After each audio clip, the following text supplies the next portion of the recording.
Waktu sekarang sangat penting bagi Yago. Dia ingin mengendalikan emosinya dan membuat keputusan yang paling rasional. Tetapi dia juga membutuhkan waktu untuk membersihkan semua hal yang telah dia lakukan. Namun sayang, waktu telah menjadi kemewahan yang jauh bagi Yago. Lagi pula, di tangan Qin Yichen, tidak ada yang diperbaiki. Seolah-olah semuanya penuh dengan variabel. Qin Yichen menatap tirai tipis di depannya dengan ringan, hanya menunggu saat Yago muncul.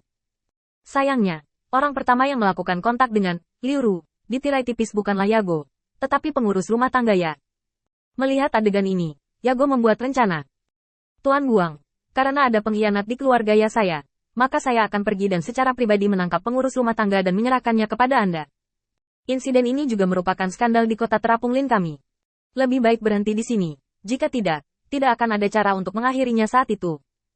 Yago telah kehilangan sedikit kesombongan sekarang, hanya menatap Qin Yichen dengan tenang, mencoba mendapatkan cukup peluang untuk dirinya sendiri dalam waktu kecil terakhir ini. Lagi pula, terlalu sedikit yang bisa dia lakukan sekarang. Karena tidak menghormati tanah leluhur, Yago juga kehilangan banyak pendukung di Ajia, dan sekarang adalah saat kekuatannya paling lemah. Ini akan memakan waktu bagi Yago untuk membangun kembali dirinya sendiri. Awalnya, Yago berpikir bahwa masalah ini bukan masalah besar. Bagaimanapun, meskipun kekuatannya sedang lesu, mereka tidak memiliki pilihan yang lebih baik. Setidaknya jika dia bisa membunuh Yali, bagi Yago, semuanya tidak masalah. Karena di dunia ini, selain dia, tidak ada orang lain yang memiliki garis keturunan seperti Yago. Jadi, Yago adalah satu-satunya pilihan mereka. Dan partisipasi Qin Yichen di dalamnya sekarang sangat tidak menguntungkan bagi Yago. Bagaimanapun, meskipun kekuatan Qin Yichen saat ini tidak bisa dikatakan kuat, itu jelas bukan sesuatu yang bisa diabaikan begitu saja. Terutama dalam situasi seperti itu. Intervensi kasual Qin Yichen sudah cukup untuk membuat semuanya berbeda. Yago tampaknya memberi saran kepada Qin Yichen untuk berhenti di sini. Namun nyatanya, baik Yago maupun Qin Yichen tahu betul bahwa Yago ada di sini untuk memohon belas kasihan. Karena ingatan ini diturunkan lagi, itu adalah pemandangan yang tidak bisa dihadapi Yago. Dia harus menghadapi Qin Yichen sendirian, dan kuil penguasa cahaya di belakangnya. Melihat Qin Yichen tidak berbicara, Yago berbicara lagi. Ya, karena pengurus rumah mengkhianati kita, aku juga harus mengambil tanggung jawab tertentu. Aku akan memberimu kompensasi apapun yang ingin dikatakan Lord Light. Yago tidak punya pilihan selain menemukan cara untuk menggunakan hal-hal ini untuk menyenangkan Qin Yichen. Dalam pandangan Yago, masalah ini sama sekali tidak perlu. Sekarang dia telah menyinggung perasaannya, dia juga telah menyinggung keluarga lain tanpa terlihat. Dia membuka mulutnya, tetapi memilih transmisi suara. Tuan Cahaya, lebih baik untuk menghentikan masalah ini. Anda dapat menyebutkan kondisi apapun yang Anda miliki. Aku pasti akan mendukungmu di masa depan. Aku bisa mengatakan ini di depan semua orang, dan aku akan melakukannya. Benar-benar tidak perlu dilanjutkan. Qin Yichen berbalik dengan ringan, melirik Yago, dan ketenangan di wajahnya tidak berkurang. Lalu apa yang harus saya katakan? Yago tidak pernah memikirkan apa yang akan dilakukan Qin Yichen dengan insiden ini. Nilai Yali sendiri tidak besar. Qin Yichen hanya mengikuti tren di awal, dan tidak ada banyak harapan di dalamnya. Tapi sekarang, setelah Yago membuat kesalahan perencanaan, Qin Yichen memiliki terlalu banyak hal untuk dikendalikan. Terlalu banyak untuk dihitung. Qin Yichen memandang Yago di depannya dengan ringan, sudut mulutnya sedikit terangkat, dan dia mengulurkan tangan dan menepuk pipinya dengan ringan. Dengar, kamu mewakili semua keluarga sekarang. Mendengar ini, Yago tiba-tiba jatuh ke dalam gua es. Semua keluarga. Pada saat ini, Yago akhirnya mengerti mengapa Qin Yichen membuat keributan. Melihat kembali ke pemilik rumah yang duduk di pinggiran tanpa gerakan apapun, Yago langsung mengerti. Memang, tanpa terlihat, dia hanya menjadi kartu bagi keluarga-keluarga ini untuk menguji kuil penguasa cahaya. Sejak awal, perselingkuhannya dengan Alex adalah sarana godaan bagi keluarga ini. Setelah memikirkannya dengan hati-hati, wajah Yago tiba-tiba tidak bisa menahan diri. Tidak heran.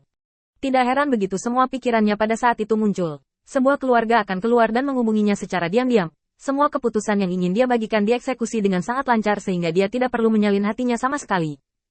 Potongan-potongan masa lalu ini membuat Yago dengan cepat memahami identitas seperti apa dia dalam game ini. Dia hanya pion yang digunakan oleh orang lain. Sekarang tujuannya telah tercapai. Bagaimana mungkin untuk keluar dari sini? Leluhur ini belum menguji garis bawah Qin Yichen. Bagaimana mereka bisa berhenti di situ? Pada saat itu, melihat pemilik rumah yang tampak tenang ini, ada sedikit keputusasaan di wajah Yago. Seolah-olah apa yang dilihatnya bukanlah manusia hidup, tetapi binatang buas. Dengan mulut berdarah terbuka, mencoba menelannya sepenuhnya. Meskipun matahari bersinar terang, Yago tidak merasakan sedikit pun suhu, hanya kedinginan. Berbalik dengan susah payah, Yago menatap Qin Yichen dengan wajah kaku. Jadi, tidak ada ruang bagi saya untuk kembali ke masalah ini, kan? Qin Yichen mengangguk ringan. Ya, kamu tidak punya ruang gerak. Yago menggertakkan giginya, kesal. Apakah kamu tidak takut aku putus asa dan ingin bertarung sampai mati bersamamu? Mendengar ini, Qin Yichen tertawa dan melihat akarnya dengan sedikit rasa kasihan dan simpati di matanya. Binatang buas masih bertarung. Saya pikir, mereka pasti sangat menyukai adegan ini. Kata-kata Qin Yichen membuat Yago terdiam. Bersamaan dengan Yago, ada banyak pemilik keluarga yang hadir. Tidak peduli apa ekspresi mereka sebelumnya. Pada saat ini, ekspresi mereka benar-benar menegang. Qin Yichen memandang banyak patriark yang hadir dengan acuh tak acuh, agak mengejek. Bagi Anda yang mengikuti, serahkan semua aset keluarga Anda dan bergabunglah dengan parit kota Terapung Lin. Saya dapat mempertimbangkan untuk melepaskan Anda. Jika tidak, tunggu informasi di pihakku untuk membaca, maka tidak ada ruang bagimu untuk kembali ke sana. Mengatakan itu, Qin Yichen tiba-tiba mengulurkan tangannya dan meletakkan Yago di lengannya, dengan senyum cerah di wajahnya. Tetapi apa yang dia katakan tampak seperti hantu. Saya pikir Yago memiliki banyak suara dalam masalah ini. Penonton terdiam, dan mata semua orang tertuju pada Yago, yang gemetar ketakutan oleh tindakan tiba-tiba Qin Yichen. Itu terlalu cepat. Sebelumnya, Qin Yichen masih lebih dari 10 langkah jauhnya, memeriksa tirai cahaya memori. Saat berikutnya, dia tiba di sisi Yago, tanpa suara, begitu dekat sehingga dia bahkan tidak bisa menatap matanya. Di telinga Yago, suara seperti hantu yang mendesak hidupnya datang. Apakah kamu siap untuk dibunuh olehku?